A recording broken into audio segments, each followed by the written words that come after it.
Right, vandag het ek vir julle 'n lekker een, nee. Ek is hier met oom Japie Grobler. Ons gaan 'n bietjie gesels sommer net oor die mieliesituasie in Suid-Afrika. Wat kan moontlike oplossings wees hierdie tipe van goeders en net so min of meer uit sy ervaring uit wat hy nou al oor die jare gesien het. Jy weet, goed gaan ons op en af en so voorts. En kyk wat ek nou al eendag geleer het in landbou is, soos julle, the more things change, the more they stay the same, nee. So, ons kan 'n bietjie uit die geskiedenis uit leer en al die goeters. Luister 'n bietjie hierheen, ek is hier so saam met Mielieboere Adviesdienste. Ek en oom Japie gesels 'n bietjie. Oom Japie, hoe gaan dit? Het gaan goed, lekker om met julle jong manne te praat. Ek moet vir hom sê ek het al 'n paar goedjies vanoggend geleer. Moet ek sê my brein is al geblaas hier, so ek hoop ek kan nog mooi alles onthou. Sê gou vir my, oom is nou al letterlik jare en jare in die boerderybedryf, op verskillende vlakke en al hierdie tipe van goeders. Wat dink oom, en ek meen ons sit nou met 'n uitdaging wat ons, ek weet nie of ons almal in die geskiedenis so gehad het nie. Die eerste ding wat ek by hom wil hoor is, as jy nou 'n boer is op hierdie stadium, wat is die belangrikste ding wat jy in jou boerdery moet doen? Kom ons begin daarso. Volhoubaarheid, langtermynbeplanning, oorlewing, kontantvloeibestuur. En ons is maar op onsself aangewese. Van ons eie paaie tot ons eie bemarking, tot ons eie surplusverwydering, wat ongelukkig een van die groter probleme op hierdie stadium in ons land is. Elke kommoditeit wat ons in is in surplus. En as jy in surplus is, dan werk jy met uitvoerpariteitspryse. En dis lae pryse, want ons sit met 'n baie verswak vervoerstelsel in hierdie land. Ons poging behoort te wees, en ons organisasies behoort te wees om vir ons weer terug te kry by invoerpariteit. Dat ons daarom net 'n billiger prys kan kry. Want ons uitgawes word al hoër en hoër, en ons inkomste staan redelik stil, en daai knyptang is besig om die landbou seer te maak. Om sê, kontantvloeibestuur, hierdie tipe van goeders, en jy moet, is dit nou een van daai siklusse wat mens deurgaan, waar dit letterlik gaan oor oorlewing, en jy moet half jou visie, jy moet nie net vaskyk in hierdie jaar nie, meer het sê, luister, ek moet 'n 10 jaar visie vat op my boerdery ten minste.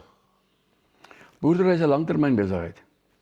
As jy 'n pekaneetplan daar in jou wêreld, dan sê jy vir iemand, jy gaan oor 7 jaar oes, maar eintlik oes jy eers oor 10 jaar. So boerdery is 'n langtermynbesigheid. Ek koop nie grond om 1 jaar te probeer om te betaal nie. Dit vat 10 tot 20 jaar om daai grond te betaal. En dis waaroor ons met sulke belaglikhede in hierdie regering sit, om te sê ons kan vir nuwe boere net maar grond gee, en môre dan blameer ons om oor en nie kan boer nie.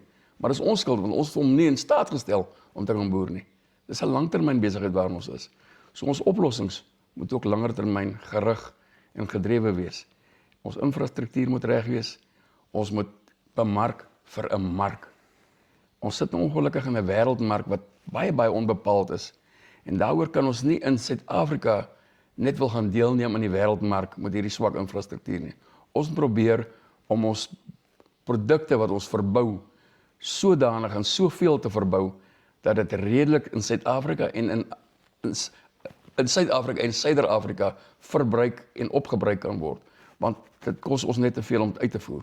En dit kos ons te veel om in te voer. So ons moet kyk ook na ons verbruiker. Ons moet ons verbruikers ook beskerm, nie net ons produsente nie. So dis 'n langtermynbesigheid wat ons in is. En ek dink ook daar's 'n klomp verskillende elemente en hoeke waaruit jy die ding uit kan kyk en bestuur, en waar daar verskillende oplossings in daai tipe van goed miskien is. Maar ek wil, ons sit nou vir die eerste keer, ek meen daar's 'n klomp verskillende redes hoekom. Ek dink een van hulle is mieliegenetika wat ongelooflik opgetel het in die afgelope 10 jaar, nie net hier nie, wêreldwyd, wat maak dat dit nie net hier is wat ons moet dink sit nie, maar wêreldwyd is daar relatief oorproduksie van spesifiek mielies, maar eintlik maar meeste van die grane. Maar in Suid-Afrika homself in ag genome al die uitdagings en daai tipe van goeders wat ons het. Ek weet nie hoe hulle dit in die verlede gedoen om oorskotte te bestuur. Ek meen 'n plek soos Durban hawe en daai goeders weet ons nou funksioneer nie heeltemal soos hulle moet nie. Maar hoe was dit in die verlede bestuur? Okay, hoor jy, ons gaan nou 2 miljoen ton oor surplus hê. Hoe werk ons dit weg of hoe was dit? Jy het gelukkig of ongelukkig het ons op daai stadium redelik op die staat aangewese gewees waar deur die Milieraad en deur die surplusverwyderingsstelsels om effektief surplusse te verwyder, maar dit kos geld om 'n surplus te kan verwyder.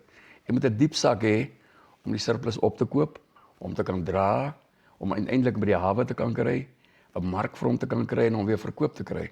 Ons ongelukkig in die totaal vrye markstelsel wat ons nou is, het ons nie genoeg rolspelers wat dit effektief meer vir ons kan doen nie. Ons is met 'n magdom produsente en 'n klein klompie afnemers, medenaars en verbruikers van ons grane. So op hierdie stadium is ons groot behoefte om weer eens by mekaar te kan kom, te kan sê, kyk, hoe danig kan ons produksie bestuur sodat ons nie onnodig surplusse produseer nie. En dis 'n groot uitdaging want ons is aangewese op mekaar terwyl ons eintlik soveel produsente is. As jy meer as 16% oordrag voorraad het van 'n graan, byvoorbeeld mielies, dan moet jy weet jou prys gaan na uitvoerpariteit. En om dit te bestuur, om die instemming en die ooreenkomste te kry in 'n totaal vrymark soos nou is nie so maklik nie. Dit hang af van ons boere om met inligting mekaar te bemagtig, op te hou om te probeer net elke hektaar te bewerk, om te kyk wat is die hektare wat ons tog sinvol nog uit produksie uit kan haal, aan een kant terwyl ons aan die ander kant moet kyk, hoe kan ons die surplusse effektief uit hierdie land uit bestuur kry. Dis nie maklik nie. In die verlede het ons regtig ons het die markte gehad, ons het die vervoerstelsels gehad wat gewerk het, ons het die hawens gehad, ons het byvoorbeeld destyds gekyk nog na Richards Bay, die ontwikkeling sou maar 80 miljoen gekos het om 'n effektiewe uitvoerhawe vir grane, spesifiek mielies daar te stel. Op hierdie stadium moet mense dalk nou eerder kyk na Oos-London, ons spoorstelsels, dit wat nog 'n bietjie oor is, lei hoofsaaklik eintlik na Oos-London toe. Daar waar die surplusse geproduseer word, kan jy hom nog by mekaar maak, dis hier in die VKB gebied hoofsaaklik, en om van daar af effektief nog steeds uit te kry by 'n uitvoerhawe. Maar dit is nie meer so maklik om dit te doen nie. Nou, ons is nou by 'n plek waar ons dit voel vir my vir die eerste keer in 'n lang tyd, weer oor surplus voorraad bestuur begin praat. En is amper half asof dit nou in die verlede, mens dink nie daaroor nie. Ek weet nie of hierdie mielies soos magic verdwyn het na die goed en hoe wat die roetes was wat hulle uitgegaan het nie. Maar soos ek het verstaan, lank terug was daar het ons self besluite geneem om te sê, terwille van ons wil nie die appelkar omgooi nie en ons wil voedselsekuriteit in die land en al hierdie goed bewerkstellig, dat ons eerder nie oor hoe kan ek sê, die surplus bestuur praat nie, en dat daar dalk daadwerklike oplossings was wat as gevolg van dit was, wat in die hek geduik het en toe nooit gerealiseer het nie, want ons het nie oor dit gepraat nie, en nou sit ons half met die nadraai van dit, waar ons sit met 'n klomp mielies en ons weet nie regtig wat om daarmee te doen nie. Ek dink jy is heeltemal reg, en blaam gaan nie die probleem oplos nie, want ons was deel gewees van daardie besluite. Onthou, veral mielies is polities verstrengel in hierdie land, want dit is stapelvoedsel. Daar is min plekke in die wêreld wat mielies so stapelvoedsel is, soos wat dit in Suid-Afrika is. So dit is sensitief, en daarom die besluit wat Kongres geneem het, Graan Suid-Afrika se Kongres, om nie weer te praat oor surplusverwydering nie, was miskien op daai stadium, ek wil nou versigtig wees, 'n verkeerde besluit. Maar kom ons hanteer liewer die pad vorentoe en sê, hoe hanteer ons dit tog? Want op hierdie stadium vind ons nou dat ons verloor soveel produsente, en ons is so in 'n noue knyptang nou, produksiekoste teenoor wat ons kry vir ons produkte, dat ons gaan al meer produsente verloor, en dit raak skadelik vir hierdie land, dit raak skadelik vir valutaverdienste, dit raak skadelik vir voedselvoorsiening, dit raak skadelik vir kontinuïteit van belastingbetalers. Jy kan aangaan. So ons moet eerder nou baie effektief weer begin kyk na, hoe kan ons hoeveelhede bestuur? 'n te groot hoeveelheid is skadelik nie net meer vir die produsent nie, is ook skadelik vir die verbruiker in hierdie land, want dit kan veroorsaak dat ons oor 2 en 3 jaar met soveel tekorte sit, dat ons nie meer ons mense gevoed kan kry nie.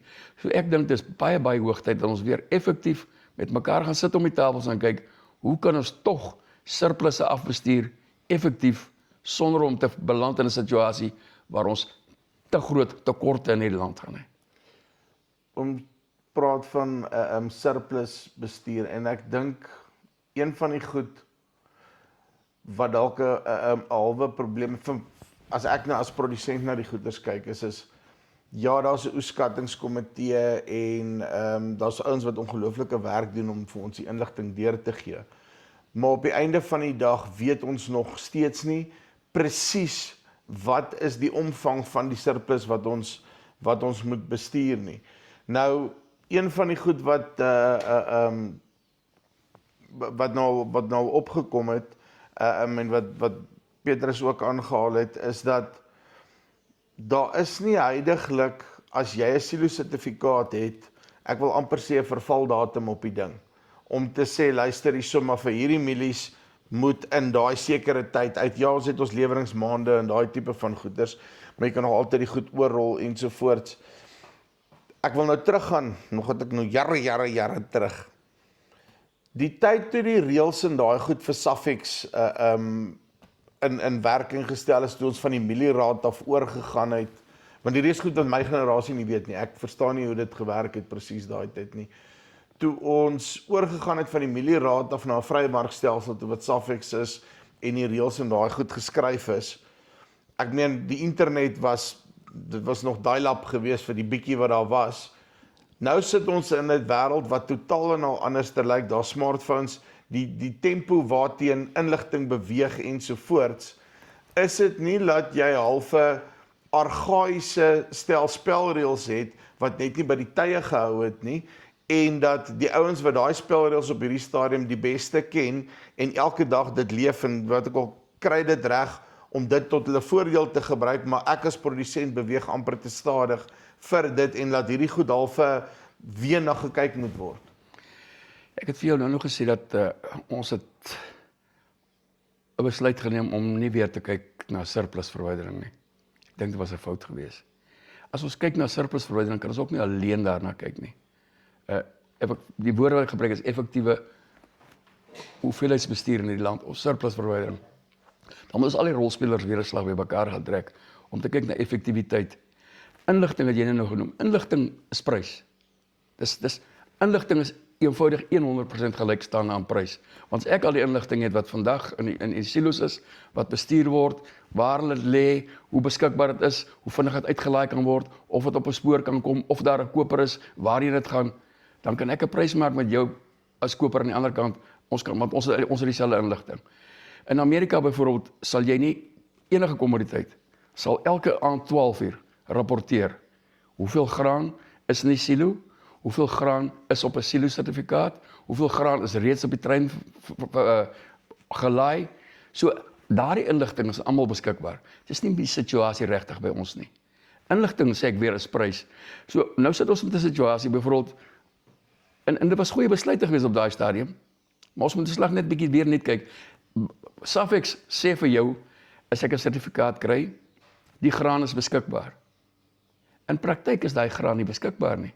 Want die silo gaan vir jou sê, ek hoef net soveel uit te laai, ek het nie nou daardie graad of hoeveelheid graan binne in die silo waarvoor jy die Safex sertifikaat het nie. Ek kan dit ook nie so vinnig in tempo uitlaai waar jy dit nie. Dit alles veroorsaak dat ek aan die ander kant nie met 'n koper in Oos-London kan ooreenkom dat ek vir hom soveel ton graan gaan gee daardie dag nie. So ek gaan die marriage of stoorkoste betaal vir 'n skip wat verskriklik duur is, wat maak dat die effektiwiteit van ons uitvoere en aan die ander kant ook ons invoere vertraag word en net nie meer op datum is nie. So ons sal baie dringend daarna moet kyk dat die opdatering of die opskerping en die sorg dat daardie reëls wat tog daar is, dat dit effektief geïmplementeer kan word. So die rolspelers moet 'n slag om die tafel gaan sit.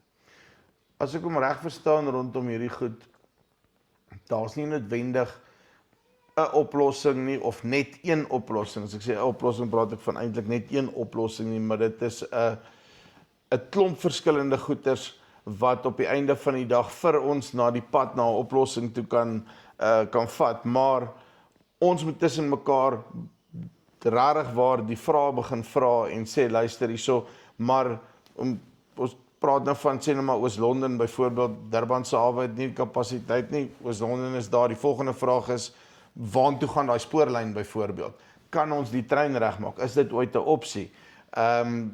Van waar af kom die milies wat dan soontoe kan gaan, of ek vat nou sommer argumente onthaalwe, miskien is PE 'n opsie, daar's ook 'n nuwe hawe wat daarby is. Die Noord-Kaap kan hulle goeders dalk Windhoek verbystuur, of Namibië verbystuur, ek weet nie. Die punt is net, gaan dit nou oor, ons moet half uit die boks uit gaan dink in terme van die vrae wat daar vra, belaglik het ook al klink, tussen mekaar die gesprekke begin hê en dan dit te kan verder vat, die oplossings wat daar uitkom. Die kernvraag waaroor jy praat is, wie is die ons? Wie is ons wat daaroor moet praat? En wie is die mekaar mee praat? My suggestie op hierdie stadium sou wees dat ons het die organisasie Graan Suid-Afrika, ons het ons bemarkingsorganisasies, ons melenaarskamers, maar om objektiviteit te kry, om 'n slag weer te kry, dat ons regtig eerlikheid in die hele gesprekke kry, behoort die Nasionale Bemarkingsraad, wat nog oor is, behoort dalk die rolspelers weer 'n slag by mekaar te trek. En van oud familieadvieskomitee weer by mekaar te trek en sê, rolspelers, sit rondom die tafel. Kyk wat is in belang van die verbruiker, ekskuus toe. Kyk wat is in belang van die verbruiker, die produsent, sodat ons volhoubaarheid kry, sodat ons eerlikheid en 'n situasie kan kry wat tot voordeel van hierdie land se verbruikers en produsente en die regering van die dag kan wees. En ek dink dis hoogtyd. Right, so, dis om Japie Grobler, nee. Okay. Jare se wysheid en hy sal die ops en die afs en al die goeters deur. Kort en die lank is, nee, daai gesprekke wat julle al langs die land het om 'n braaivleisvuur, die idees waarmee julle vorendag kom. Vat dit verder. Dis dalk nie 'n slegte idee nie, daar is dalk net daadwerklike oplossings. So, laat ons met mekaar praat en dat julle die goeders verder by jou boereverenigings al daai goed, vat die goed vorentoe en dalk net op die einde van die dag kom ons tot iets wat 'n daadwerklike oplossing vir die land is. Ons sit met tegnologie, ons sit met AI, ons sit met al hierdie goeders. Iewers daar hierso moet 'n oplossing wees. Dis die van Farm Spice af. Tot volgende keer. Groete.